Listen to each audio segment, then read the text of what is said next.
warahmatullahi wabarakatuh.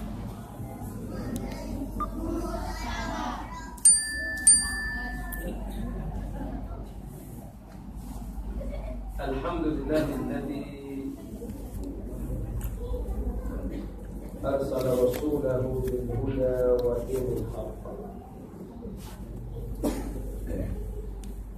Walladzi anzala as-sakinata fi qulubina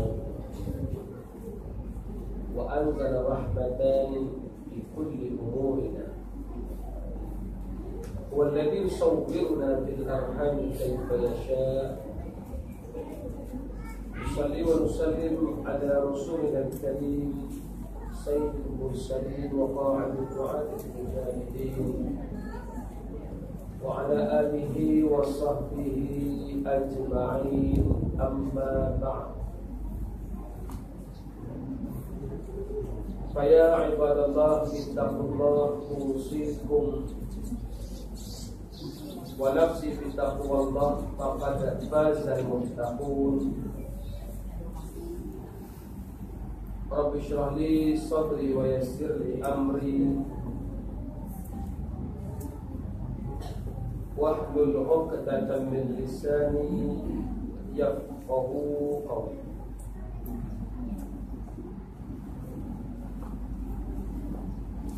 Rabbana zidna 'ilman warzuqna fahma.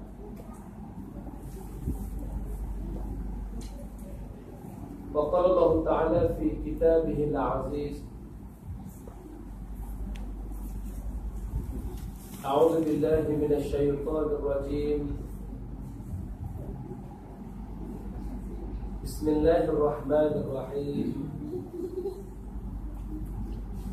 سبحان الذي أسرى بعبده ليلا من المسجد الحرام إلى المسجد الأقصى الذي باركنا حوله لنريه من آياتنا إنه هو السميع البصير. صدق الله العظيم. Pertamanya marilah kita memanjatkan syukur kepada Allah Subhanahu wa Ta'ala.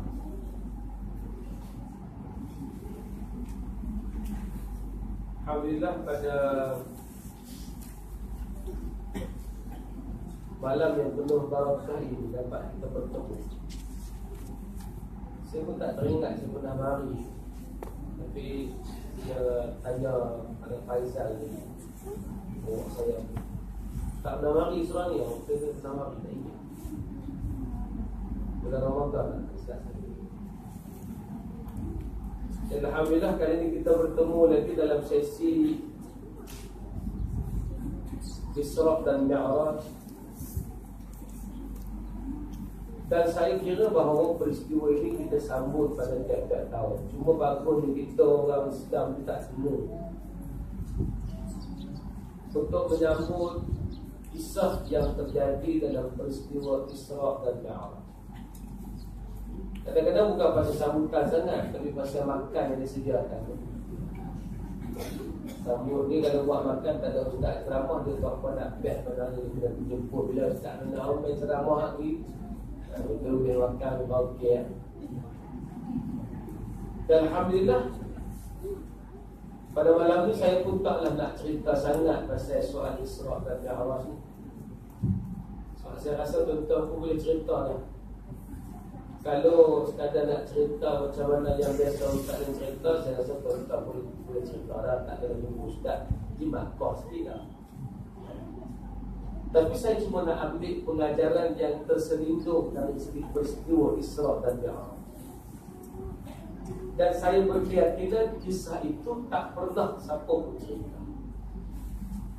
Sebab kebiasaannya orang bercerita adalah zahir cerita yang dibawa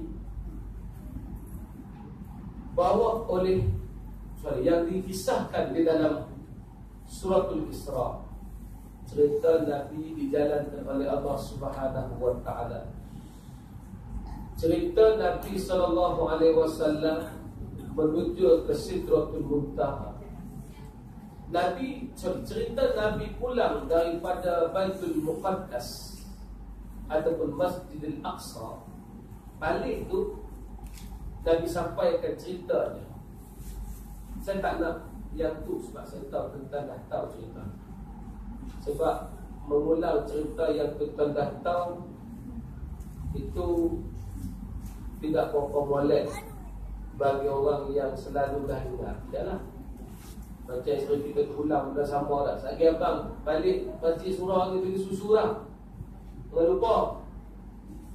Abang jangan lupa tu susu.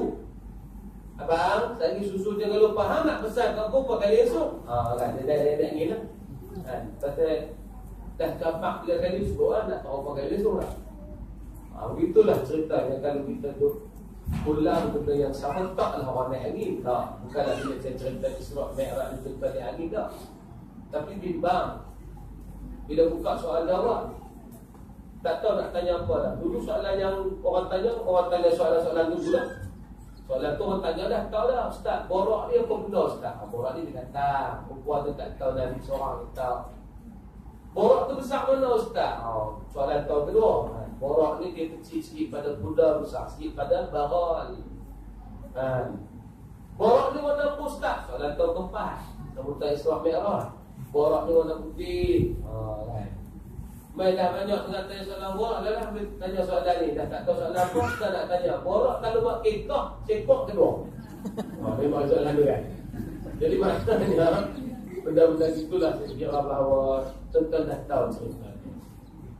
Tapi apa benda yang menyebabkan saya kata tadi, cerita Isra dan Mi'raj ni cerita besar. Kenapa Allah bagi kisah ini kepada Rasulullah? Dan kenapa mempercayai Nabi diisrakan, yakni dijalankan oleh Allah Ta'ala daripada Mekah menuju ke Madinah menjadi sebahagian daripada iman. Siapa tak percaya peristiwa Isra ini terkeluar daripada akidah Islam. Kalau orang kata saya Ustaz, peristiwa Isra saya tak percaya langsung Nabi dijalankan oleh Allah. Tak boleh tak percaya kerana ada Al-Quran yang menceritakan. Dan Allah merakamkan dalam surah yang hingga surah itu dinamakan Suratul Isra. Subhanalladzi asra bi'abdihi laylan minal masjidil haram ila al-masjidil aqsa alladzi barakna hawlahu linuriyahu min ayatina innahu was-sami'ul basir. Ayat itu dia. Maha suci Allah yang menjalankan Muhammad, menjalankan hamba daripada Masjidil Haram menuju ke Masjidil Aqsa yang diberi keberkatan. Linuriyahu min ayatina. Semoga kami dapat menceritakan, menunjukkan, mempamerkan tanda-tanda kebesaran kami. Sebab Rasul Nabi tengok tanda-tanda kebesaran. Innahu was-sami'ul basir. Dialah Tuhan yang Maha mendengar lagi Maha melihat. Jadi siapa tak percaya cerita ni tak boleh, dia wajib. Peristiwa Isra ini wajib diimani. Siapa tolak, kafir. Siapa tolak, terkeluar daripada Islam. Jadi sebab tu, kenapa satu benda yang tidak masuk akal tiba-tiba diceritakan, dibawa dalam kehidupan manusia. Sampai hari ini pun belum boleh lagi dibuktikan macam mana semalaman Nabi pergi ke sana.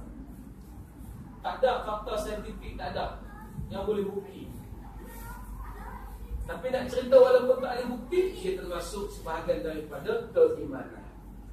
Habis itu takkanlah Islam ni banyak nak bagi cerita pada orang benda yang orang tak faham, benda yang tak masuk akal. Takkan kita nak kata agama Islam memang macam tu. Dia kalau cerita benda, dia akan cerita benda yang kita tak boleh fikir. Islam cerita apa pun dia akan sampai ke akal. Bila cerita kiamat, kok mana pun sampai ke akal. Sebab mengikut apa yang dibuat ataupun dikaji pada zaman hari ini, semua orang percaya dunia akan sampai ke penghujung datang muslim. Semua percaya. Kerana bukti pertama adalah matahari yang menjadi sistem solar kepada bumi ini. Matahari itu adalah bintang. Bila bintang dia keluar cahaya sendiri, sifat bintang dia akan habis satu hari nanti, dia akan habis fungsinya dan akan habis tenaganya. Dia akan jadi bintang yang tidak berguna. Matahari termasuk bintang. Bila matahari tak boleh berfungsi, dunia juga tidak boleh berfungsi, ataupun bumi tidak boleh berfungsi dengan baik. Sebab dunia kalaulah gelap gelita sahaja, maka dia akan membeku. Kalau dunia hanya kena cahaya matahari saja, dia akan terbakar. Jadi proses itu menyebabkan termasuk kelompok etis pun kata satu hari dunia akan musnah. Tapi mereka tak percaya juga Tuhan. Mereka kata by naturally, secara semula jadi dia akan musnah. Ustaz ni cerita Isra' Mi'raj kan cerita saintifik, kan? Sajalah bagi panjang sikit kan, pasal nama sambutan kan, supaya kita dapat makan lapar sikit kan? Jadi dalam cerita itu menunjukkan bahawa kenapa Allah Ta'ala nak masukkan unsur-unsur yang bermakul, kata orang-orang yang faham bahasa Arab, yang tak masuk akal. Baik, saya cerita dulu. Sebenarnya bila Allah menjadikan peristiwa Isra', perkara terbesar yang Allah nak suruh kita buat fikir. Penuh sejenak. Apa sebab Allah cerita benda yang tak masuk akal ini di zaman kecanggihan teknologi tak ada. Di zaman tu kenderaan yang paling laju adalah unta. Siapa pernah naik unta? Berapa speed dia? 20 km sejam ke 15 km sejam? Ha? Kalau compare unta dengan Honda 17, mana lagi? Laju tak? Honda 17 lagi. Tapi di zaman itu, dengan tak ada teknologi canggih, boleh cerita Nabi pergi ke Baitul Muqaddas, ke Masjidil Aqsa semalaman, balik semula. Takkan Allah Ta'ala tak tahu risiko yang akan dihadapi oleh Nabi SAW? Maka Nabi SAW pagi-pagi itu pula lepas balik daripada Isra' dan Mi'raj, balik tu Nabi cerita. Nabi itu cara jalan macam mana nak sampai kepada orang Islam, kepada orang yang tak beriman, kepada kaum Quraisy tentang perjalanannya semalam. Tuan, Nabi ni sifatnya dia tak boleh sembunyikan. Tak boleh kitmanul haq. Sifat Nabi tak boleh sembunyikan kebenaran. Alladzina yaktumuna ma anzalallahu minal bayyinati wal huda min ba'di ma bayyanahu lil kitab. Ulaika yal'anuhumullah. Siapa yang menyembunyikan kebenaran yang sampai kepadanya daripada kitab dan tanda-tanda kebesaran Allah, tak cerita pada orang, Allah laknat. Nabi takut ilmu.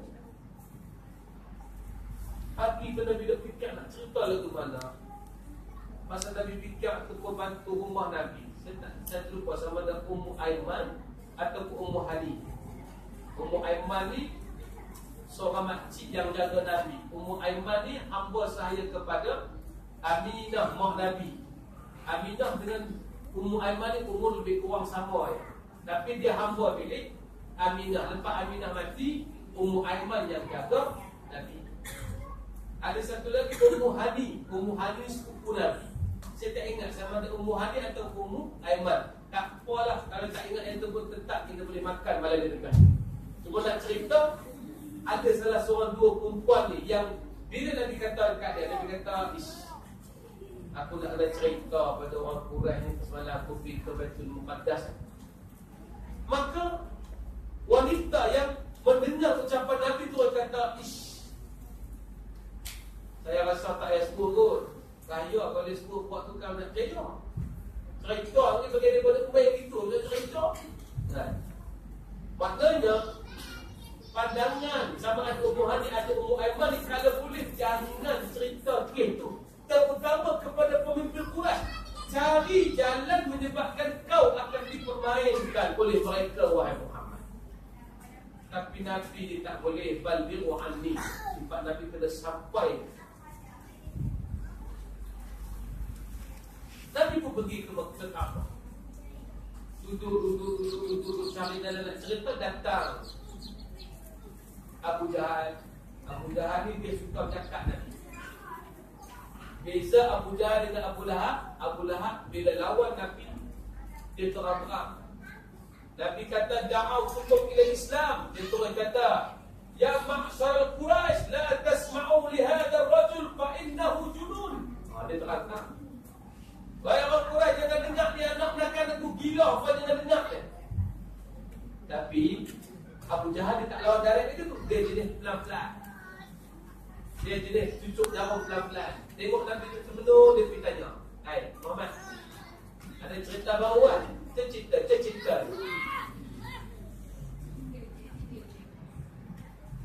Nabi pun dah Abu Jahal tanya lagu tu, Nabi tu jujur. Ada cerita, aku cari jalan nak sampai cerita ni. Apa cerita? Semalam aku ke Baitul Maqdis. Ni hang balik dah pagi ni. Balik dah pagi ni. Betul ke Muhammad? Betul. Dah. Ni aku nak tanya sekali, kompok. Betul ke semalam hampir Baitul Muqaddas hang balik hari ni? Semalam aku pergi dan aku balik hari ni. Ni Muhammad, kalau aku panggil orang ramai, hang nak cerita tak macam cerita kat aku? Nabi aku kata, bukan cerita, aku duduk cari jalan. Macam mana nak cerita? Dah hang nak tolong kumpul orang apa ni? Abu Jahal pun kumpul lah orang ramai. Niat dia nak memperolokkan Muhammad, bukan nak dengar semua. Pasal itu ruang baik nak menghancurkan pengikut Muhammad. Muhammad dia sampai tahap gila mengaku pergi Baitul Maqdis semalam. Lagi boleh. Bila sebut macam tu, orang pun kumpul depan Nabi Muhammad. Maka Abu Jahal pun kata, Muhammad jangan cerita kat aku tadi, cuba repeat again. Cerita pula. Maka Nabi pun cerita. Bila cerita saja, Abu Jahal kata, gelak. Maka gelak ramai-ramai. Muhammad ni bio dah boleh cerita macam tu, punya tak korok, tak tahan halak. Sebahagian yang dengar ucapan Muhammad, ucapan Rasulullah itu, terus pergi cari Abu Bakar. Mereka berkatakan, dia Abu Bakar pun pingsan dengar cerita Muhammad minggu ini. Jom kita jumpa Abu Bakar, bagi dia beraku dengan Muhammad yang dia keluar agama Islam, dia masuk balik agama nenek moyang kita. Mereka pun pergi dua tiga orang ke rumah Abu Bakar. Bila sampai dekat Abu Bakar, Abu Bakar ada cerita baru, ni cerita baiknya. Abu Bakar pun keluar daripada rumah, kata, cerita baik, cerita apa? Ni cerita pada Muhammad. Ni cerita baik dia pada Muhammad, dengar. Abu Bakar pun kata, kalau itu cerita pada Muhammad, hampa tak ada cerita lagi, hampa percaya lah. Kalau itu cerita daripada Muhammad, hampa jangan cerita kat aku lah. Hampa tak cerita apa aku percaya. Mereka kata, hampa nalar rekam punya orang mereka ikut semua percaya semua. Tak ada nak cerita hampa percaya apa punya orang. Nak lu kan? Sekali menyebabkan keadaan itu, orang pun tak cerita kepada Abu Bakar. Sebab Abu Bakar dah percaya apa yang nak dibawa. Muslimin muslimat yang rahmati Allah, cuba tuan-tuan bayang saat getir yang dihadapi oleh Nabi, menyebabkan ada sebahagian kecil keluar daripada Islam kerana kisah Nabi Muhammad itu. Sebahagian tak boleh terima, kata macam mana lah Muhammad ni, aku percaya kat dia, beriman kat dia, tapi dia buat cerita yang tak betul, dia pun tak ambil. Tak ramai yang keluar, tapi ada yang keluar daripada Islam. Orang yang tak dan minkum andi, mereka kelompok yang keluar daripada agama.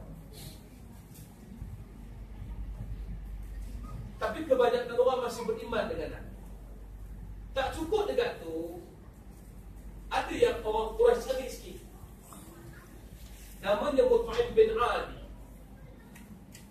Tak apa nama ni tuan-tuan tak boleh ingat, tak usah periksa. Dia tak ada dalam selipar English tak boleh ingat. Dia pun, Mut'im bin Adi pun kata kepada pemimpin Quraisy, dah, kita ni tak apalah kalau kita kata Muhammad dipuji pula. Tapi kalau Muhammad cakap betul, kita nak tengok bukti. Dia kata dia betul, semua kita nak tengok bukti. Jom kita tanya Baitul Muqaddas. Macam mana rupa Masjidil Aqsa? Mut'im bin Adi dia pernah pergi. Jadi dia tahu macam mana rupa dia. Maka dia pun kata, Muhammad, hikayatkan pada kami, cerita pada kami rupa macam mana. Nabi ni pergi Baitul Maqdis, pergi ke Masjidil Aqsa, hanyalah solat, kemudian diangkat ke Sidratul Muntaha. Nabi tak sempat kira tingkat berapa, tiang berapa, soh ada berapa, tak sempat kira. Macam kita lah, kita duk kata kita selalu main surau, apa nama surau Mardiyah, surau Mardiyah Desa Pundak. Saya nak main tadi, saya takut nak masuk ni letui tu, tak ada orang kan, terputus pada rumah awam. Kalau kita macam tu orang banyak sikit besar, takut lagi kau kena bahagian apa dia orang bundian ke apa saya lah kan. Cari-cari kau jumpa surau kan. Orang pun tanya tentang benda sama, betul ke apa Nabi surau Mardiyah? Tak kata betul. Tak kata betul berapa tiang? Kipah apa? Lain tak ada ni berapa? Kan? Pintu dah berapa? Mampu tak jawab. Betul tak ingat? Pasal kita main sunat bukan untuk kira tiang. Kan ada orang dia main tak berapa ni? Tak ada siapa nak buat macam tu. Tapi sebab nak jaga Nabi, Allah membayangkan pada Nabi. Nabi tergambar berapa tiang, berapa tembok, berapa tingkap, macam mana keadaan dia. Bila Mut'im dengar, Mut'im kata betul. Muhammad cerita tu betul. Bila dah Muhammad kata betul, puak yang gelak tadi kata, Allah, sihir. Apa kata? Kau Muhammad sihir. Dia tahu lah dia ahli sihir. Tak percaya sampai ke sudah buat-buat Quraisy. Tapi disitulah yang menyebabkan berpisah al-farqu bainal iman wal kufr. Menjadi pembeza di antara iman dan kufur. Yang keluar Islam keluar, yang sabar tetap sabar. Tapi pengajaran terbesar cerita itu, Nabi bawa sesuatu benda yang menjadi pegangan sampai kepada kita hari ini. Apa dia pegangannya? Tuan-tuan muslimin muslimat, sebenarnya Nabi Allah Ta'ala suruh Nabi bercakap pasal suatu realiti yang orang tak beriman tak boleh faham. Nak cerita akhirat ni satu benda yang akan tak boleh sampai. Betul tak? Nak ceritakan ada hari pembalasan, ada tingkat-tingkat syurga ni kelas berapa, benda tu tak masuk akal. Jadi ni pertama kali nak suruh orang percaya ada benda tak masuk akal, tapi realiti itu terjadi kepada Nabi SAW. Maknanya nak diajar kepada kaum muslimin banyak mana abah? ada satu bab yang berkenaan dengan realiti. Benda tu terbayang kepada Nabi dan Nabi sampai kepada kaum muslimin, menyebabkan kaum muslimin juga berada dalam realiti Nabi. Realiti Nabi berlaku peristiwa Isra' dan Mi'raj. Tapi realiti orang Quraisy tak rasa benda tu. Kita faham tak? Yang saya cerita ni. Saya pun tak faham. Maksudnya Nabi nak sampaikan satu benda yang Nabi lalui, tapi dari segi akal payah nak sampai. Nabi saya tak sampai akal tu sampai. Nampak tak? Kalau tak nampak kena berhenti. Nak cerita ada benda yang Nabi ajar kepada kaum muslimin zaman tu, pergi Baitul Muqaddas, pergi ke Masjidil Aqsa, mesti makan masa 4-5 bulan. Mesti 4-5 bulan wajib al-ghunah. 4-5 bulan. Tapi Nabi ajar satu realiti baru, tak. Allah boleh jalankan hanya semalaman. Realiti itu hanya Nabi yang hadapi dan akal Nabi yang hadapi. Orang Islam tidak hadapi. Cuma sebab atas keyakinan itu, walaupun mereka tak hadapi, mereka bersama dengan realiti yang Nabi hadapi. Itu dia.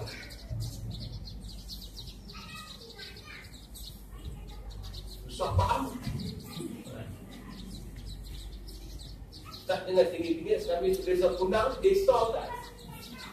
Tapi saya kira semua orang cerdik-cerdik kata orang ada pelumpur. Duduk desa Kundang, dia macam dapat kesenangan. Dah. Dah, dah. Jadi, Nabi nak ejak supaya orang Islam membuat satu realiti yang baru. Jangan percaya kepada realiti yang sedia ada. Realiti baru apa dia? Boleh sebenarnya semalaman pun boleh pergi. Kalau Allah yang jalankan. Nabi guna istilah asra bi abdi. Allah yang menjalankan hamba-Nya, bukan aku yang pergi berjalan. Kalau aku pergi berjalan sendiri tak sampai. Nabi bawa upgrade pemikiran orang ramai. Maknanya peristiwa Isra dan Mi'raj adalah peristiwa untuk upgrading pemikiran dulu. Sebab kalau pemikiran tak upgrade, yang lain lagilah akan dianggap mustahil. Kalau Nabi tak ajar yang tu dulu, sebab peristiwa ni belum hijrah. Peristiwa Isra dan Mi'raj ini, setengah ulama kata setahun atau 2 tahun sebelum hijrah. Jadi bila tuan-tuan katanya 27 Rejab peristiwa ini. Rejab betul 18 Rejab dah bos. Sya'ban, Ramadan. Rejab, Sya'ban, Ramadan. Lepas tu nak datang puasa pula. Tapi cerita puasa lambat lagi. Puasa tahun 2 Hijrah. Peristiwa itu sebelum Nabi hijrah. Maknanya sebelum Allah nak suruh orang Islam keluar ramai-ramai pergi berhijrah ke kota Madinah, mula-mula nak meyakinkan mereka untuk keluar berhijrah, Allah kena test dulu. Bukan Allah tak tahu, tapi Nabi kena tahu dulu. Mereka ni semua bersama dengan aku dah. Kalau aku cerita peristiwa ini, mereka boleh terima dah. Kalau mereka boleh terima dan mereka bersama dengan realiti aku dan percaya pada aku, bila aku ajak mereka berhijrah, baru mereka boleh pergi. Kalau tak, tuan-tuan, tiba-tiba jom hijrah tu yang tak keluar. Realiti hidup, tuan-tuan. Sebab tu realiti dulu fantasi, tetapi apabila satu hari dia boleh jadi realiti. Realiti yang berlaku pada hari ini kebanyakannya adalah fantasi dalam pemikiran orang-orang terdahulu. Betul tak? Saya ulang sekali lagi. Realiti pada hari ini adalah kebiasaannya, kebanyakannya adalah fantasi untuk orang-orang terdahulu. Contoh, pernah dengar kisah dua adik-beradik apa? Oliver Wright dengan satu lagi apa nama? Apa ni? Wilbur Wright. Wilbur dengan Oliver Wright. Betul. Yang buat kapal terbang, betul dia.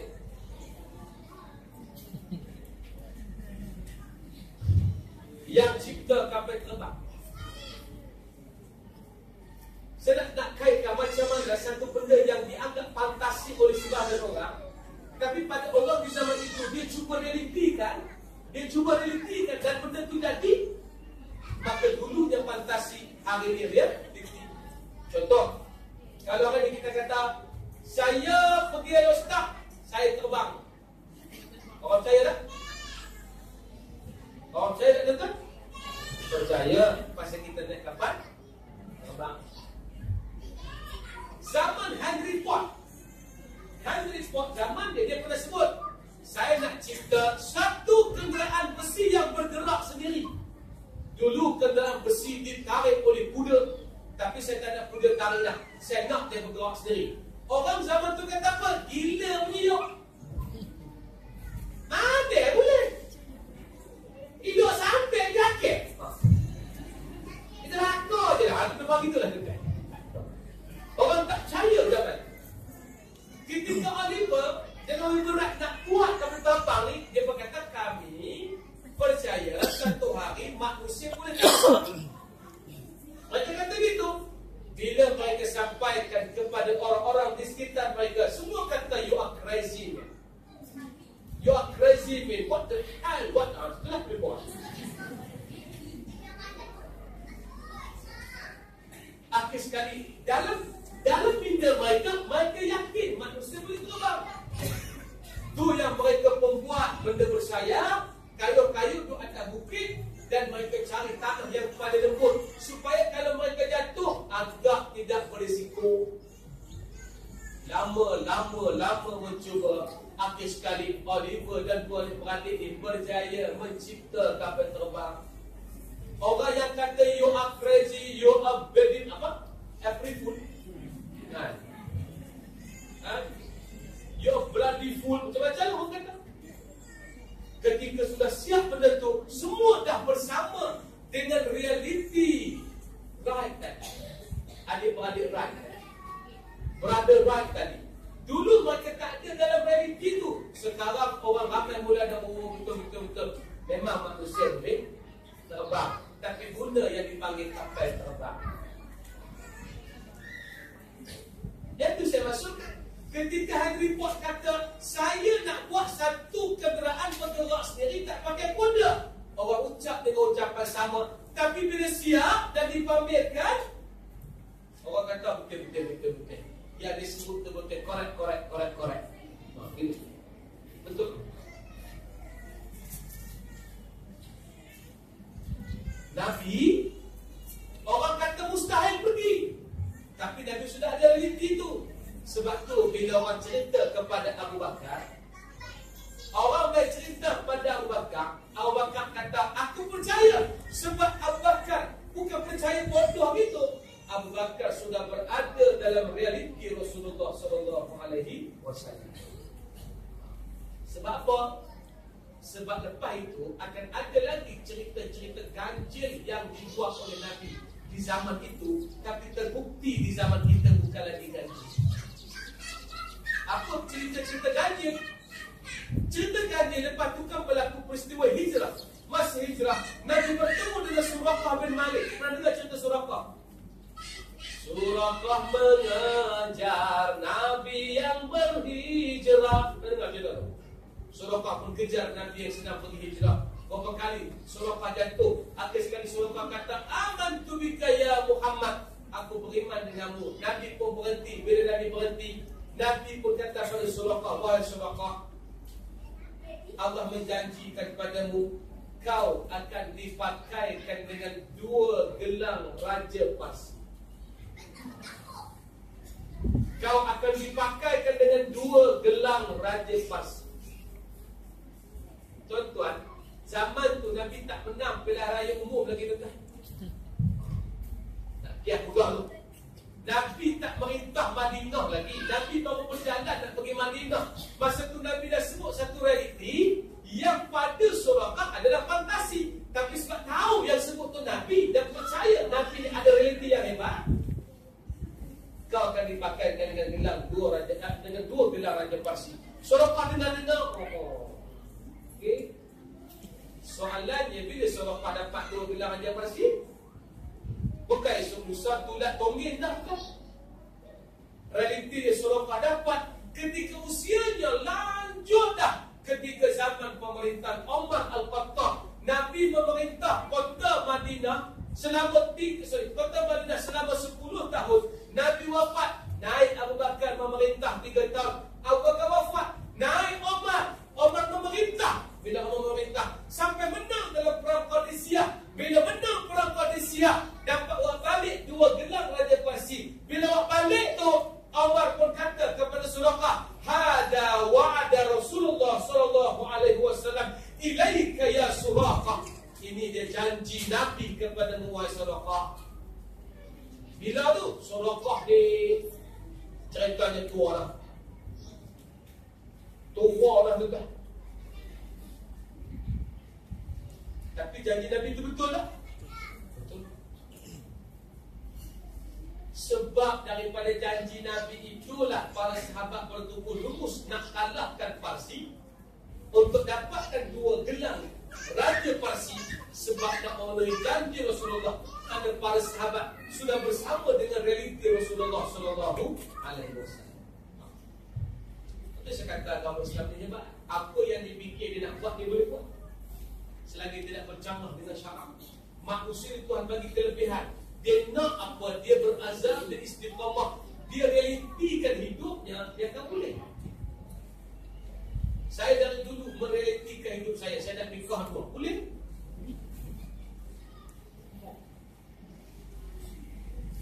nampak macam tak kau nyambut dia orang lelaki dah. Nampak orang belakang perempuan nak nyambut. Saya meritikan diri saya. Asalnya kalau sebut nikah dua, semua orang kata fantasi. Ustaz nak nikah macam mana? Kecuali ustaz pergi nikah ni siap, buat lari tak beritahu isteri ustaz boleh. Tapi kalau ustaz beritahu, tak ada ustaz beritahu, semua nak beli, sampailah senduk atas kepala. Malam ni ilmu yang besar saya nak share ilmu ni tuan-tuan. Dia marah tak begini. Dah bukan tu maksud saya. Nak cerita realiti. Saya kata, saya jawab pada kawan-kawan, anak akan menikah lagi. Tapi cara anak, isteri anak mesti reda. Dan dia mesti terima. Dan dia akan hadir majlis perkahwinan anak yang kali kedua. Tu saya jawab dengan kawan-kawan ustaz yang lain. Sungguh ke saya jawab tu? Ketipu? Tak. Sungguh. Saya pujuk isteri saya untuk dapat kahwin seorang lagi. Sejak hari saya kahwin. Habis kahwin-kahwin tu 3 hari, saya kata abang nikah seorang lagi tau. Dan abang tu terang abang kahwin seorang lagi. Abang tak cukup dengan seorang. Bukan tak cukup pasal set, tak cukup pasal abang perlukan banyak isteri untuk dapat ramai anak. Target abang nak 40 orang anak. Oh. Pasal apa yang ustaz nak anak ramai, orang semua anak sikit. Anak saya sekarang baru 9. Umur saya baru 38 tahun. Dan isteri baru 2, insya-Allah 2 tahun lagi akan kahwin lagi 2. Itu azab. Jadi saya kata pada isteri saya, apakah menikah seorang?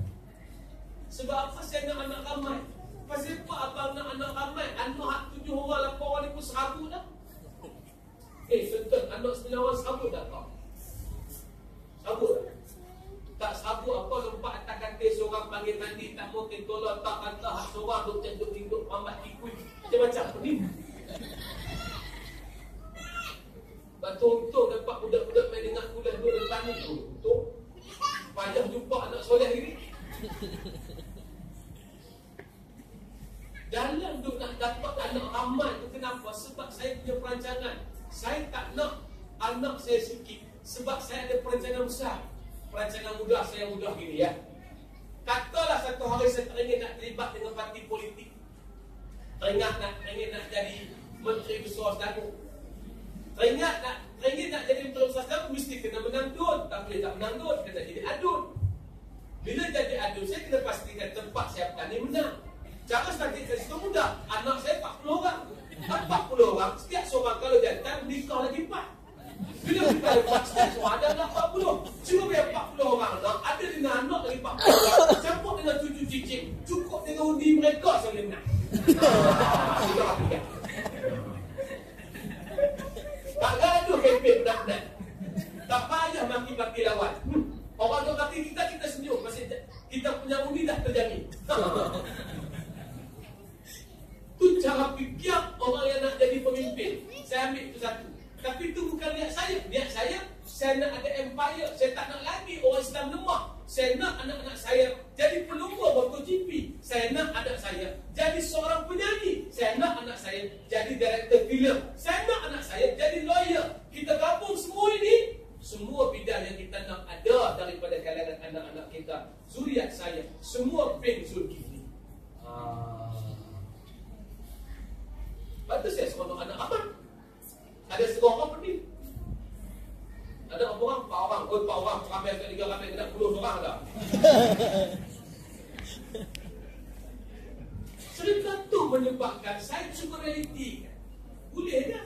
Saya kata boleh. Sebab tak usah itu. Kalau dengan seorang dah ada 7 orang dah. Kalau 4 orang. Seorang 7, 4 orang. 7 kali 4. 28. Tambah sikit. Makan tongkat lagi semua tambah sikit. Ya. Bagi cukup 10 orang, 10 orang, 10 orang. Tak 40 orang.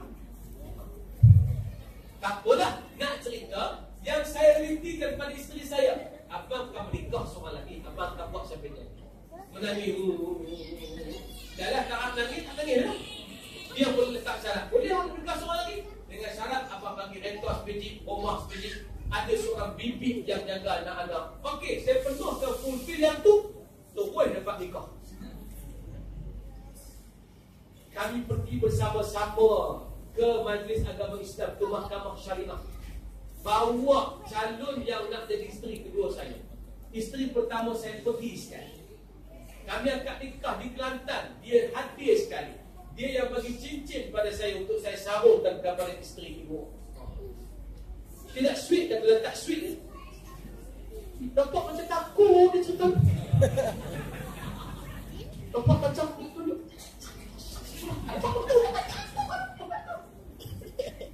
Nampak macam tak realiti mana. Yang ni saya sebut tadi bahawa kita boleh dapat apa yang kita nak dengan syarat jalannya halal, bersabar dan passion. Tak apalah cerita nikah tu lah. Tidak. Saya dulu orang bagi tahu ustaz. Saya tanya orang, saya nak beli rumah, boleh beli rumah? Dia berkata kepada saya, ustaz tak ada slip gaji, ustaz tak ada permanent job, ustaz tak ada orang, tak ada pelepasan cukai, ustaz tak ada apa dia income tax, ustaz tak ada semua benda tu, ustaz susah nak beli rumah. Saya kata takkan aku cuba. Kemudian saya cuba tu, macam mana nak beli rumah. Rupanya boleh. Cara saya mudah. Tak gaduh pergi minta slip gaji ke orang. Mana surau yang saya mengajar, saya minta mereka keluarkan surat kata saya mengajar dan saya ada income. Katalah surau ni bagi income, bagi duit kat saya, katalah malam ni bagi duit, saya suruh mereka keluar. Di mana dia apa duit dah? Dia bagi kat saya apa duit malam ni kan. Lepas bagi saya tu, saya bawa surat tu. Saya kumpul ada lebih kurang 200 keping surat yang setiap satu surat itu RM100. Jenuh pegawai tu tengok. Ni. Dan semua ada job daripada Nazir, ada job daripada pengurusi surau, dan saya punya akaun matching dengan tu. Saya boleh beli rumah. Bukan saja saya beli sebiji rumah, saya beli 2 biji rumah. Bukan saya 2 biji rumah, saya dapat beli kereta lagi. Saya kata, tak ada benda mustahil. Dengan syarat kita nak, dengan syarat kita mahu. Saya dulu dapat orang ajar saya sebelum saya pergi ke Mesir. Main gitar ni haram, tak boleh. Sekali petik gitar, syaitan beranak 1000. Oh, syaitan beranak kerak tu. Saya pergi mengaji di Mesir, saya buat kajian. Oh, rupanya tak ada. Gitar tak haram, gitar boleh main. Gitar halal pada syarak. Yang tak boleh bila gitar itu bermain dengan benda-benda haram. Betul tak? Kalau tak haram boleh. Maka balik daripada tu saya pun tak main lagi gitar. 2-3 tahun kebelakangan ni barulah saya teringin nak main gitar. Saya pun belajar gitar. Asal-asal pegang gitar, saya rasa tangan saya pendek. Buat pendek, tak sampai fret, pendek. Nak pergi chord A minor ke chord D tu Allah jauh lah. Macam tak tahu semua chord ni. Nak pergi pada C, nak tukar kepada C weh. Tak sampai, rasa macam nak kena beli gitar ukulele yang kecil tu. Lama-lama setahun main, boleh main gitar tu punya. Saya explore diri saya. Benda yang orang kata mustahil, saya cuba. Boleh. Lepas orang kata mustahil lagi, saya kawan dengan Syam Kamikaze. Saya kata Syam, saya teringin kalau nak nyanyi ada lagu sendiri, buatlah 1-2 lagu. Daripada saya kawan dia berapa tahun sampai keluar lagu yang dia nak buat tak siap-siap. Tetap susah dia buat lagu. Payah kan? Dalam saya drum, saya buat lagu sendiri. Saya pun cipta lagu sendiri, buat sendiri. Alhamdulillah sudah ada 6 buah lagu yang saya buat. Akan terbit album sulung saya. Dapat kayak original tu. Nak bagi kau, hidup ini dia kena cari yang kita anggap itu realiti. Manusia kena ada 2 saja. Pertama, willing to do. Nak buat. Yang kedua, passion. Sangat-sangat suka buat benda tu, insya-Allah jadi. Di sinilah saya nak suruh ibu-ibu ambil roh Isra' Mi'raj, tanam pada anak-anak roh itu. Tiba-tiba anak-anak kita kata, mak, cik kalau boleh nak jadi pelumba MotoGP. Apa tugas ibu-ibu? Apa tugas ibu-ibu? Lima tu. bodoh. Apa tugas ibu-ibu? Ibu-ibu ada tugas yang sangat besar. Tugasnya adalah memberi harapan kepada anak yang ingin terlibat dengan agama. Dan hari ini saya nak tengok sistem hidup kita, kita banyak musnahkan harapan orang. Dan bila anak nak buat satu yang bukan kita berhajat, kita akan bantah. Bila anak kata, mak, cik rasa tak mau lah nak masuk sekolah ni, cik rasa cik tak boleh B ya, matematik cik fail lah. Cik rasa ngajak cikgu tu rasa macam nak telan je cikgu tu. Cik tu rasa cik minat nak masuk kelas lukisan, nak jadi pelukis di apa nama Bukit Bintang. Kalau tak boleh Bukit Bintang pun orang Haji Taib. Anak cita-cita nak jadi pelukis, nak jadi seniman jalanan, melukis muka orang. Kita pun semua dia lukis muka kita sebiji. Oh, cantik dia lukisan. Tapi ada tak mak yang anak dia lukis muka dia cantik, cakap, ya Allah, anak mak berbakat dah, ya Allah, hebatlah anak mak ni. Kena terus, amin, kena terus. Sebab tu bakat yang Tuhan bagi kami. Biasa kita dengar bila lukisan cantik, tengok, mak tengok, mak cantik tak? Boleh lah.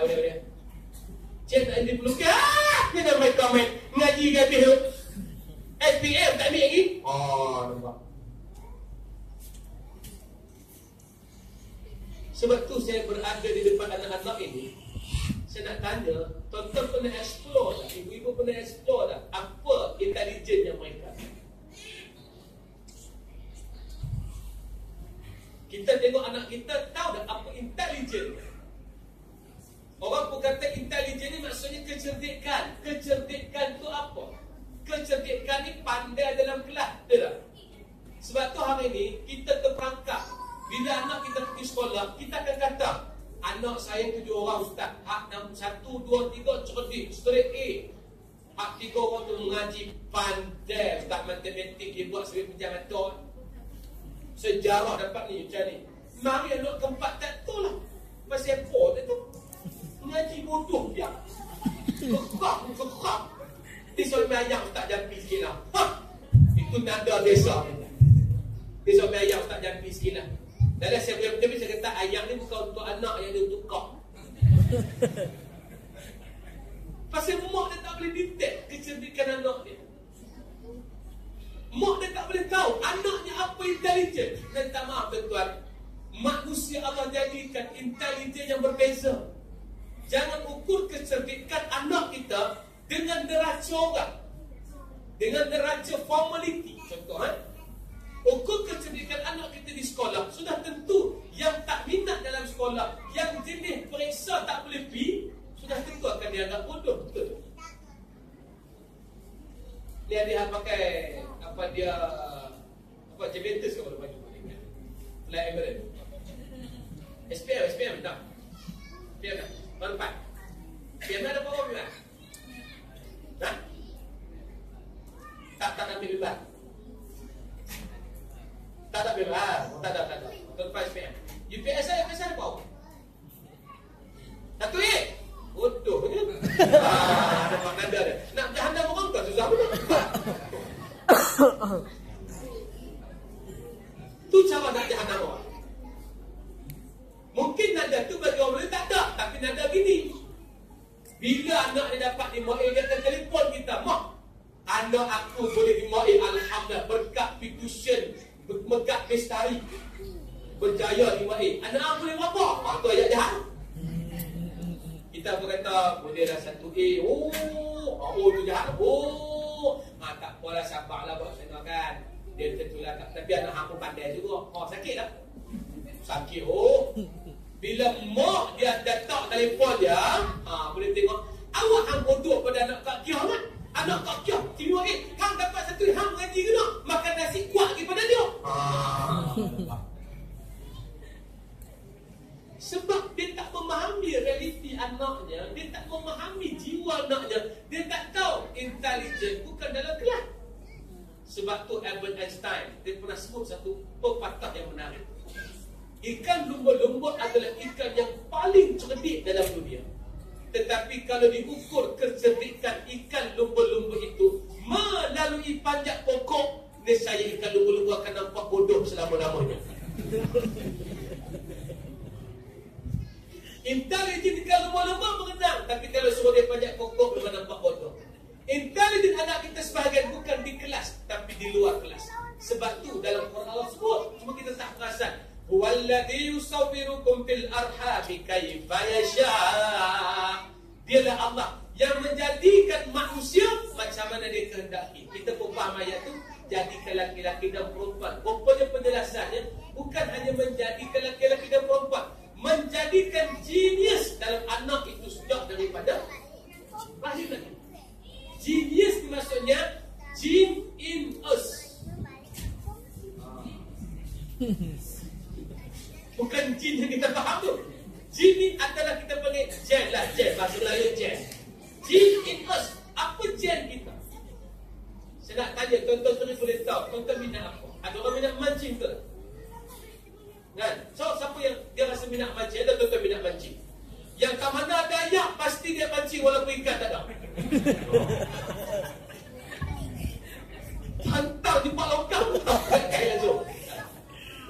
Pergi apa dia bercuti di hotel, buat tentang nampak kolam renang.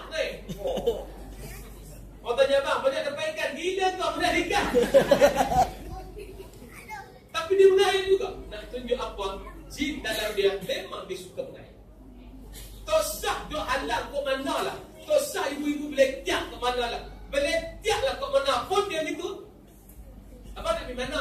Mancing. Hari-hari mancing sampai tak kata. Bukan wali ikan pun. Bukan dia dapat benda apa pun. Pergi situ. Balik kena belanja. Pergi situ. Dah nak elok sikit kena tak. Pergi beli ikan di pasar. Pergi mengair di sungai. Beli ikan terbenung. Apa ini tak percaya kan? Apa benda mengair sungai kan laut. Jadi nak cerita sebab dia minat. Itu bukan boleh buang. Siapa minat bola sepak? Bola sepak tak sembuh lah. Dia bukan paksaan. Memang tiba-tiba yang ambil remote, tukar channel bola, tiba-tiba minat City. Tiba-tiba minat United, tiba-tiba minat Liverpool, walaupun tak boleh belah ke mana pun. Apa? We never walk alone. Apa dia? Tiba-tiba ada minat Juventus, ada minat Barcelona. Tiba-tiba ada minat faham, tak boleh belah langsung. GDT boleh gagah kan? Okeylah, nak bagi tahu, mari mana? Bagaimana? Tengok brother tu relax, main bola pun tak erti. Tapi bila sentuh pak bola, terbalik ayat. Aku tak faham dia macam mana keeper tu boleh dia. Keeper dia pun tak tukar keeper. Gerak tu ya. Maaf. Terbalik ayat kata bakal. Orang yang tak faham jin dia macam tu kata keeper ni. Terus kita tanya dan tanya yang nak marah sangat Siti kalah ni, awak ada share dari Siti? Tak ada. Kau pak nakal tu orang latih kot, pala gini ikut. Dah. Tapi pasal apa? Sebab jin in us betul-betul tak ada. Sebab tu bila orang ajar kita Islam tak fitrah, orang kata jangan tengok bola sepak lara. Saya pun tak faham. Masa bola sepak ni fitrah. Ada anak kita yang Tuhan jadikan pelbagai. Ada 7 kecerdikan dalam dunia ni. Selain daripada 2 kecerdikan dalam kelas, yang lagi 5 kecerdikan di luar kelas. Saya faham ini. Anak yang cerdik dalam kelas hanya ada 2 saja. Yang pertama, yang Tuhan bagi kepada dia bakat dipanggil verbal linguistik. Dia memang petah bercakap. Dia seorang orator yang bagus. Dia memang boleh speech depan orang. Orang bagi mic, dia tidak gentar. Orang yang akan berjaya dalam kelas. Siapa dia? Aku. Sebab Tuhan bagi pada saya verbal linguistik. Saya pun tak tahu. Saya tahu bila masa tingkatan 3. Masa tingkatan 3, orang suruh masuk pertandingan pidato. Kita tengok orang sedia dengan tek semua panjang. Masuk-masuk tanding, tak tengok. Gelap tu, tek tu tak nampak. Tu atau tu pindah-pindah ni Ustaz. Saya tak ada tek apa. Saya turun ni, Assalamualaikum warahmatullahi wabarakatuh. Saudara yang dirahmati Allah, dalam Islam kita harus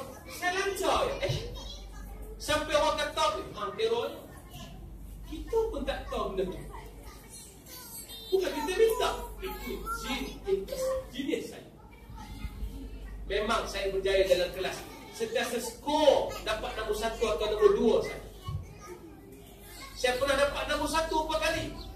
Tapi orang pelik kenapa saya boleh dapat nombor 1? Sebab saya budak paling nakal dalam kelas. Rupanya saya guna 2 teknik. Satu yang sebahagian saya menghafal, sebahagian lagi saya tulis nota kecil, saya masuk dalam buku ni. Jadi berjaya kerana tiru dalam periksa. Itu pendapat saya. Ada satu budak terbengang ke saya. Dia budak jujur, luruh, pakai spek baik, cakap elok. Dia tengok saya ni, dia tanya, Zul, nak tanya, macam mana entah boleh berjaya? Tanya soalan skimok. Saya jawab, aku ada cara apa hendak begitu. Kita macam ni dah tahu. Kalau begitu, makan tu ya. Jadi nak cerita, cuma lebih memang saya Tuhan bagi walaupun industri. Saya sangat disukai oleh cikgu dan sangat senang menghampiri guru-guru. Sebab tu kelebihan saya. Yang kedua, Tuhan bagi kelebihan matematik. Dia suka matematik. Ada dah anak kita yang suka sangat bila matematik. Dia kira-kira sempoi. Yang dia juga akan berjaya dalam kelas. Senang cikgu puji dia. Kerana cikgu nak budak yang pandai matematik dan pandai dari segi hafal dan tahu dalam kelas. Tapi bila mari hak ketiga, hak pattern ketiga, kecerdikan ketiga, dia panggil kecerdikan ruang. Dia ni bercakap kat kau boleh mana. Dia ni pula tak pandai matematik. Kalau bagi matematik, dia tak dapat beza nombor 6 dengan nombor 5. Cikgu tanya matematik, dia belum je. Kau nak faham tak? Tengok muka dia perik. Kecerdikan ruang, dia ada kelebihan dari segi seni. Dia sangat suka melukis. Dia sangat suka benda-benda kecil. Kalau bagi Lego dekat dia susun sehari je. Dia sangat suka warna-warna. Dia boleh tahu pakaian mak dia, tudung mak dia matching tak dengan baju kurung mak dia. Dia tahu. Yang ni biasanya gagal dalam kelas. Cikgu selalu akan salahkan dia. Muhammad, kenapa kamu tak boleh buat? Ni. Selalu tak siap dah baca sekolah. Ni lah budak. Tapi dalam hidup dia sangat cemerlang. Dia akan jadi pereka dalaman. Dia akan jadi seorang pereka fashion. Seorang pelukis yang hebat. Seorang pengukir yang bagus. Dialah yang menghidupkan seni tanah air. Pasal tak ada anak kita jenis tu? Saya pasal. Anak sulung saya jenis tu. Pergi mengaji di kelas satu hari. Balik kerja matematik di rumah. Cikgu suruh buat. Saya kata ni salah lu. Kira ni salah. Dia padam. Tu dia tulis lagi. Salah. Dia padam. Sampai terkuyuk. Terkuyuk buku. Dalam terkuyuk buku. Saya kata lu tak apalah. Saya buat. Memang lu takkan lebih PSA pun. Saya pergi harapan dekat dia. Nampak. Saya pergi harapan ke dia. Lu memang takkan lebih PSA. Ada lu buat lebih kurang. Habis tu habis nak apa-apa, Alung fokus yang ni. Alung reti melukis. Saya beli tentang lukisan supaya dia melukis. Saya beli Lego pada dia supaya dia susun. Saya suruh dia belajar tentang peraturan komputer. Kerana itu minat dia. Selesai kan? Selesai. Barulah tak tertekan. Tapi saya yakin yang saya cerita ni bukan dalam realiti kita. Pasti orang kata tak boleh gitu. Kalau lepas itu jangan tak boleh. Yang keempat, kecerdikan yang keempat yang Tuhan bagi kepada anak-anak kita dan kita pun dan kecerdikan yang ketiga tu. Pernah pergi tak? Tuan pernah pergi tak ke pasar seni? Tengok orang ambil gambar Ustaz Azhar itu orang lukis. Relax, muka muap sampai kena Marlboro. Kita try buat relax gitu, tak jadi. Tak jadi. Kita ambil gambar kita dengan bini. Tok dekat tu dia lukis. Jadi bro. Jadi dia kata besok. Sampai tengok kita besok. Tak pasal tak? Kita hanya jadi bila tekak tadi. Itu kecerdikan yang orang tak nampak. Jangan matikan kerek itu wahai ibu-ibu sekalian. Realitikan anak-anak kita. Bagi harapan pada dia.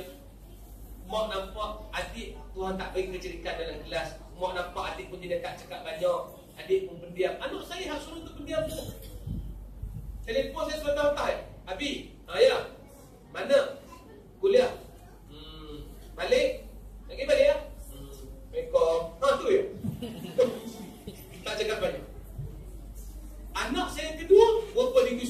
hak banyak. Abi nak beli apa ni? Kan apa? Abi biasanya balik awal, kenapa beli lama ni? Yang kedua.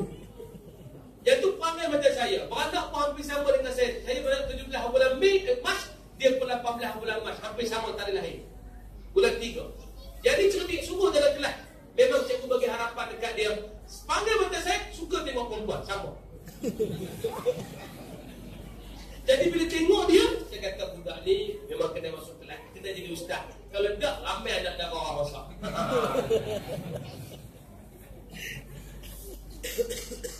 Hak keempat, kecerdikan jasmani.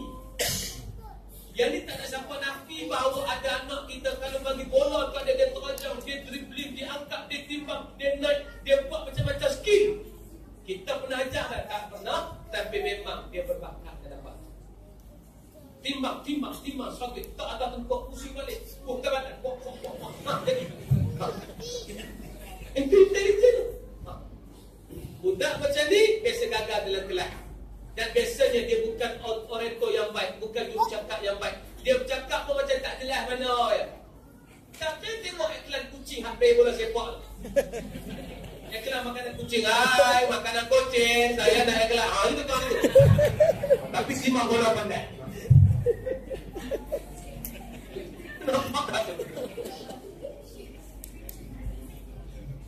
Ini kecerdikannya. Memang mereka pandai. Kalau yang ketiga ni, tuan-tuan jangan paksa dalam kelas. Bagi semangat. Angah, mau nampak Angah pandai main bola. Angah belajar puluh-puluh sungguh. Kalau boleh mau nak Angah masuk GDP. Sebab itu. Kalau Kedah ke Pulau Pinang tak payahlah GDP. Sebab itu. Tuan-tuan, ada satu player Kedah dulu.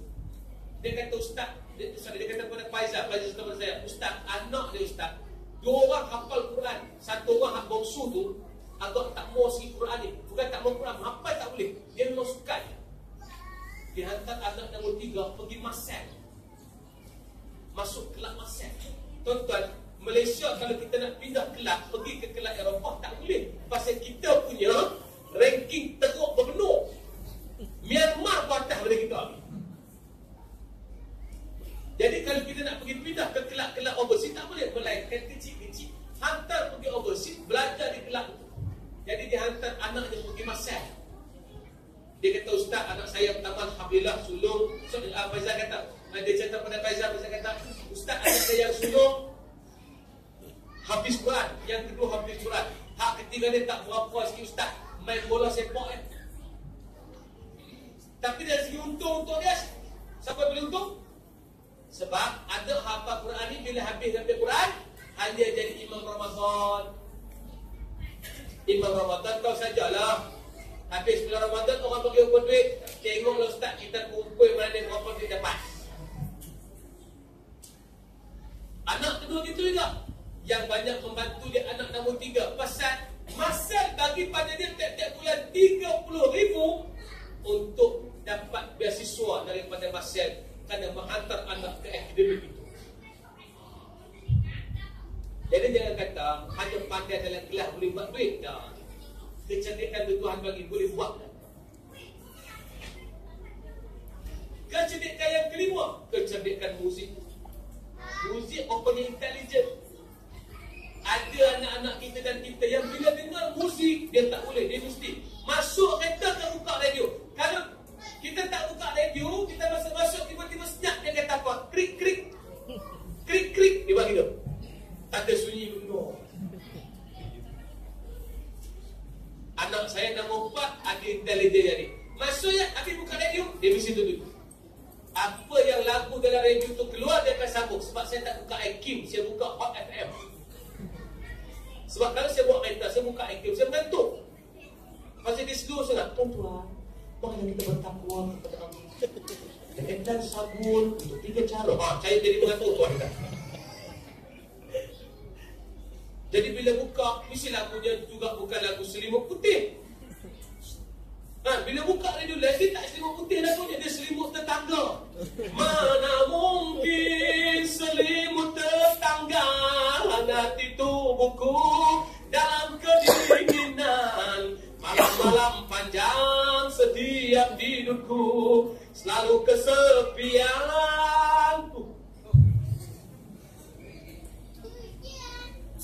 Anak saya sambungkan kok. Putih-putih melati, merah-merah delima. Yang paling tak faham, hak jenis tak lagu pun dia nyanyi. Aku tanya apa kabar, aku tanya apa kabar, aku tanya apa kabar. Semua, tak faham dia. Hal itu intelijen. Dan kita pada intelijen tu tengok dah. Apa dia kilauan emas. Kamu tengok kilauan emas. Tak tengok. Kat sini tak ada TV ya. Kita tahu ada kilauan emas. Tiba-tiba dah tua-tua mau menyanyi. Mas Epok, dia baru perasan dia ada bakat menyanyi. Kena Amalina. Tuan-tuan zaman Anwar dia sebut tak kena pun. Ada seorang penyanyi nama Anak Dangdut. Memori daun pisang. Itulah tu tak ingat. Yang nyanyi dengan Iwan tu. Sungguh ku, yang satu lagu tu. Sungguh ku tak mampu menanggung rindu. Kau dengar. Amak belum amal dulu. Kenapa Amalina? Amalina dia kerja kilang. Bila dia kerja kilang, satu hari kilang buat function, buat program untuk menyanyi-nyanyi. Tiba-tiba artis jemputan tak mari. Dia berkata, Melina, nyanyilah satu lagu, tengok you selalu menyanyi. Dia pun dia nyanyi. Nyanyi, orang pekat puji. Suara you sedap, dia kena buat album. Baru dia tahu, lepas 20 tahun duduk di, lepas umur 20 tahun duduk di kilang, baru dia tahu suara dia sedap. Pasal masa dia di kampung dulu, mak dia selalu kata kat dia. Bila nyanyi sikit, apa nyanyi nak darah ni? Tak usah duk nyanyi sangat lah. Macam bawah nyanyi. Sebab tu yang saya tengok kebanyakan yang masuk keramah ni, yang waiter-waiter ni, bila masuk tu pasal laki mati lah. Bila laki mati dah, baru boleh nyanyi. Dan bila jadi penyanyi masa tu, gigi palsu sudah tentu longgak, tuan-tuan. Tapi tak apa, monitor saja menyebabkan tumah balik. Nampak pada kita tu kecerdikan yang kelima.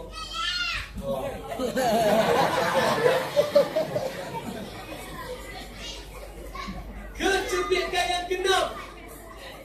Tu kecerdikan muda tu. Dia panggil interpersonal. Dia tak malu dengan orang, dia boleh accept dengan orang, dia akan lompat-lompat depan orang, dia pergi jumpa siapa saja, dia dakap siapa saja. Uncle, auntie, bye-bye uncle. Dia jadi tu. Budak ni biasanya menjadi pujian oleh cikgu-cikgu, dan cikgu sangat suka dekat dia. Kerana dia pandai ambil hati orang.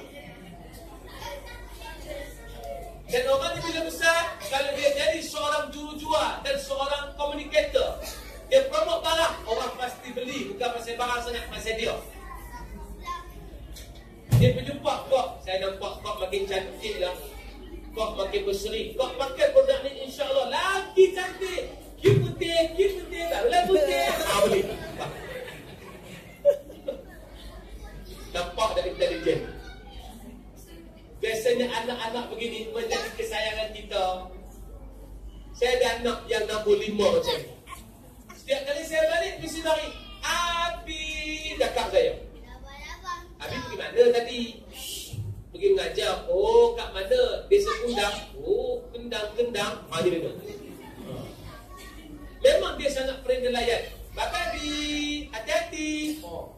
Jadi budak macam ni, kalau kita tak jumpa sehari, kita sangat rindu. Itu interpersonal. Asal dia sampai dia boleh promote sesuatu. Kalau kita buat bisnes, budak ni lah yang akan menaikkan bisnes kita. Kalau kita tak bisnes, kalau ada benda kita nak suruh dia buat, ni lah kita tolak di depan.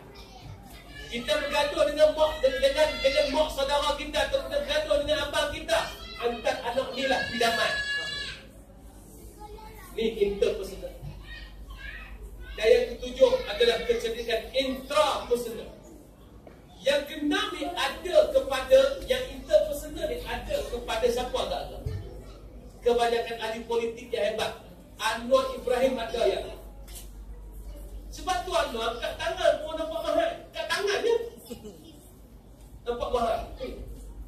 Baik, dia duduk dia buat gambar kantor kat tangan mahal. Tapi bila kita tengok Najib yang kat tangan, tak apa mahal. Boleh buat tuan-tuan. Ini orang kata, bukan saya kata tuan-tuan. Pasal ada interpersonal. Yang ketujuh, intrapersonal. Intrapersonal ni adalah orang yang dia emosional dia sangat terjaga. Ada masalah, dia boleh kontrol. Dia tak bimbang, dia tak murut, dia bertenang je. Balik sekolah, dia pergi dapur, dia bila tengok nasi, dia takkan makan. Bila mak dia tanya, adik dah makan ke? Oh, dah makan dah. Padahal dia tak makan lagi. Sebab dia tengok mak dia tinggalkan nasi sikit. Kok ada adik lain belum makan. Dia pun cakap macam tak betul dengan mak dia. Tak dah makan dah. Padahal nasi yang separuh itu memang ditinggalkan oleh mak dia untuk dia. Tapi dia tak usik sebab dia bimbang nasi itu tinggal pada orang lain. Bila apa-apa sikit, kalau adik-adik lain tidur di atas katil, dia lele tidur di bawah. Ni, intrapersonal. Dan kita kalau ada masalah, kita suka cari dia untuk cerita masalah. Contoh bila kita ada masalah, kita kata ni, mak nak mengadu sikit ni. Ayah hang kahwin pula dah. Ayah hang kahwin pula dah. Pening mak. Dia pun nasihat dengan mak, sabar. Itu merupakan kehendak ayah, terima je lah. Dia menasihati ayahnya dengan baik, mak dengan baik. Nak tunjuk orang macam tu, kalau ada anak macam tu, dia penenang jiwa. Yang ni untuk kita ada kepada Tok Guru Nik Aziz. Tok Guru Nik Aziz bukan orator yang hebat, bukan dulu cakap yang hebat. Tok Guru Nik Aziz bukan seorang yang memberi idea yang hebat. Dan dia perintah Kelantan 20 tahun bukanlah berkembang macam Mahathir perintah Malaysia dah. Tapi orang suka dekat dia pasal apa? Dia cakap apa, orang terima. Orang mari susah hati. Tok Guru, aku susah hati, kasih hak sikit. Dia semua satu ya. Takwalah pada Allah, sabar. Sikit ya, kita balik Allah semua. Padahal kalau tanya isteri kita semua itu, sabarlah kau. Tapi tak apa, macam nyampah dia tengok. Biasa. Yang tu juga. Jadi saya nak kena berhenti lah. Masa ada orang pergi cubit ni, dia suruh nangis supaya ustaz berhenti. Jadi ceritanya, itulah yang saya nak maksudkan di zaman hari ini. Kita kena faham realiti yang harus berlaku. Jangan buat banyak benda pantas. Nabi bawa realiti itu, saya mau cerita satu aspek yang nak menunjukkan hidup ini, kita kena ada realiti kita sendiri. Aku tak nak set up orang anak-anak aku dengan cara orang lain. Aku nak set up dengan cara Islam. Tuhan bagi pada anakku ada 7 kecerdikan. Aku tak boleh paksa pada satu kecerdikan. Sebab nanti dia akan buat juga kehendak dia di akhir nanti. Saya nak cakap saya, kalau tuan-tuan halang anak tuan-tuan main bola, satu hari dia keluar pada asrama, dia pergi duduk asrama, dia tetap main bola. Walaupun kita tak bagi duit beli kasut, dia pasti beli kasut. Kalau dia seorang pelukis, kita marah dia lukis kat mana pun, pasti dia lukis. Kerana itu fitrah yang akan jadi pada dia. Saya satu forum dengan Iwan Dangdut, Iwan Syahman. Saya tanya Abang Iwan, Abang Iwan ada berapa album? Ada 20 album. Banyaknya. Lagu banyak buat sendiri. Kebanyakan lagu buat sendiri. Wih, tak kering idea. Tapi itu kenapa masa sekolah dulu tak ngaji mak muzik, mak tak lagi. Sudah pasti. Mak tak lagi. Mak semua pergi ngaji sekolah lain. Sebab kalau saya mengaji sekolah muzik, takut rosak. Akhir sekali saya pergi mengaji sekolah teknik. Habis sekolah teknik 7 tahun saya belajar. Saya bawa CD bagi ke mak. Saya pun kata, mak, hajat mak telah tercapai. CJ yang mak nak, saya telah ambil. Dah ambil dah CJ mak. Saya nak penuh cita-cita saya pula nak jadi ahli muzik. Cuba kalau dia pergi jadi muzik pada awal, sudah tentu dia reti baca not, dia reti baca kod, lagu dia akan tembus ke peringkat antarabangsa. Yang kena bagi pada dia iman, bukan menghalang kehidupan dia. Lepas tu saya kata hari ini, anak kita nak jadi apa, suruh dia jadi. Tapi dengan syarat, kena suruh dia belajar selok-belok Islam. Islam, hantar sekolah agama, kemudian jadilah apa pun. Tak apa. Bukanlah jadi tak apa pun tak apa. Janganlah jadi pondan. Betul Ustaz, nak saya minat jadi pondan. Gimana Ustaz? Wah payah. Pondan bukan kerjaya. Tapi lembut tak apa. Kena beza, ada budak yang lembut, tapi dia bukan pondan. Saya ramai ustaz-ustaz yang lembut. Ustaz lembut, lembut tak lembut anak 7. Kalau lembut tengah-tengah lembut, kalau keras dia tahu. Tak tahu. Tu cerita dia. Bukan nak suruh dia jadi pondan, dia lembut tak apa. Saya jumpa baru di kawan lama. Dia dah comel, segak, betul lembut pula. Kami di sekolah tu kacau dia. Kami sekolah orang lelaki semua pun ada perempuan. Jadi hak mana lembut-lembut lebih kurang perempuan kena kacau. Lalu dia jumpa balik, kau ingat dia jadi pondan. Tanya, hang buat apa? Aku kat sekolah dah, ngajak sekolah. Ngajak sekolah, tapi tangan dia tak cempel dulu. Hang buat apa je dia? Kau dengar ceramah sekan nak ngajak sedih, pondok hang. Temu. Kita takkan hang punya sekolah. Tu lah buat putih sikit-sikit, bagi ke orang ambil hak putih kita, hak Islam punya. Lembut tak lembut, tak boleh ejah. Betul kan? Jangan marah kepada lembut. Yang salah jadi pondak. Yang itu kita kena. Jadi cukuplah saudara tu. Sebab saya ceramah dah 15 tahun, boleh tahu muka orang menyampah atau tidak. Jadi saya buat dekat dulu insya-Allah. Mudah-mudahan Allah bagi rahmat pada apa yang kita bincang pada hari ini insya-Allah. Saja saya lontarkan benda ni. Dan bagi tak mau klise saya nak tajuk Isra dan Mi'raj ni. Bila cerita Isra dan Mi'raj, asyik cerita borak, cerita apa yang berlaku pada Nabi semata-mata. Hingga kita tak nampak pengajaran sebenar, Nabi bawa realiti baru. Hingga kan Nabi pernah sebut satu hadis. Katakanlah Konstantiniyah akan berlaku pembukaan Konstantin.